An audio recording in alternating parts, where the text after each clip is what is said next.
आखिर क्या करें पूजन के बाद शिव जी को चढ़े प्रसाद का। जय माता दी मित्रों, मैं आचार्य आशीष भार्गव, स्वागत है आप सभी का हमारे यूट्यूब चैनल में। पहले समय से ही ये विषय बहुत असमंजस का बना हुआ है कि शिव जी के प्रसाद को खाना चाहिए या नहीं खाना चाहिए, या कौन से शिव जी के प्रसाद को खाना चाहिए या नहीं खाना चाहिए, या शिवलिंग का प्रसाद खाना चाहिए या यह खाने योग्य होता है या नहीं होता है। कई लोग यह मानते हैं कि शिव जी भूत प्रेत चांडाल इत्यादि यह सब शिव जी के साथ रहते हैं, इसलिए शिव जी का प्रसाद नहीं खाना चाहिए।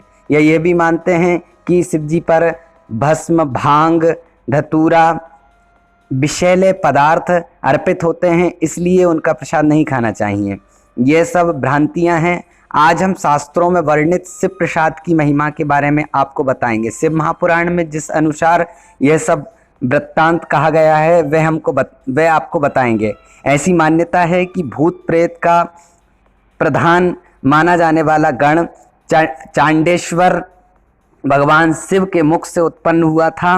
वह हमेशा शिव जी की आराधना में लीन रहता है और शिवलिंग पर चढ़ाया प्रसाद उसी के हिस्से में होता है। यह एक मान्यता है शिव महापुराण में। अनेक ऋषि मुनि भी यह शंका करते थे कि शिव जी के प्रसाद को खाना चाहिए या नहीं खाना चाहिए। तब उन्होंने सूत जी से यह प्रश्न किया। सूत जी ने इस प्रश्न का बड़े ही सुंदर तरीके से उत्तर भी दिया। उन्होंने कहा कि जो शिव भक्त पवित्र शुद्ध सत्यव्रती और दृढ़ निश्चय वाला होता है, ऐसे भक्त जिसके मन में कोई संशय नहीं होता है प्रसाद खाने के लिए, उस भक्त को सदा शिव जी का प्रसाद खाना चाहिए, क्योंकि शिव जी के नैवेद्य को देखकर ही सारे पाप दूर हो जाते हैं और उसको खाने से अनेकों पुण्य प्राप्त होते हैं। ऐसी मान्यता है कि जिस घर में शिव जी का प्रसाद आ जाता है उसको हजारों अरबों यज्ञों के समान फल प्राप्त होता है, और जिस घर में शिव जी को प्रसाद को लाया जाता है वही घर पवित्र नहीं होता, बल्कि आसपास के घर भी पवित्र हो जाते हैं।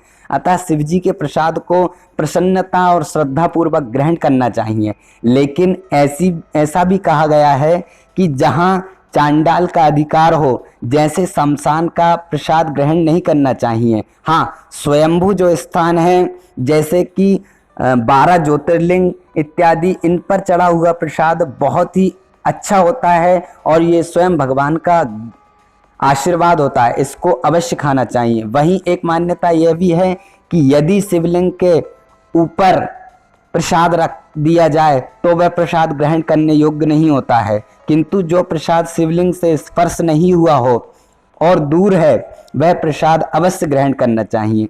ऐसी मान्यताओं के साथ हमारे मन में यह प्रश्न उठता है कि यदि शिव जी के प्रसाद को नहीं ग्रहण किया जाए तो फिर उस प्रसाद का क्या किया जाए। यदि हर प्रसाद बहुत ही पवित्र होता है, लेकिन कुछ ऐसी मान्यताएं हैं जिसके कारण हमें वह कार्य नहीं करना चाहिए।